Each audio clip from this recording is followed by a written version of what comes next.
अल्हम्दुलिल्लाह दावत इस्लामी का ये एक इंतहाई अहसन इक़दाम है, जिसके अंदर मुआशरे को पाकीज़ा माहौल फ़राहम करने के लिए जो है वो दरख्त लगाए जा रहे हैं।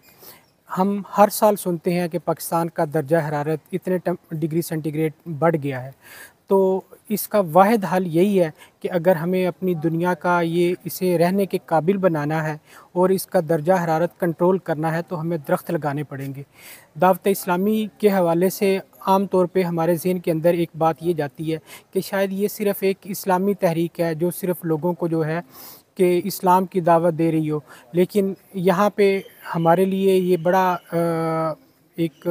डिफरेंट तजुर्बा है कि दावत इस्लामी पिछले साल से जो है मैं देख रहा हूँ कि हमारे इस मुआशरे के अंदर लास्ट ईयर उन्होंने कैनाल रोड के ऊपर दरख्त काफ़ी सारे लगाए। अभी जो है वहाँ पे उनका ये देखा उन्होंने कि वहाँ पे हिफाजत पूरी तरह नहीं होती, तो उन्होंने अब दरख्त वहाँ लगाने का फ़ैसला किया जहाँ पे जो दरख्त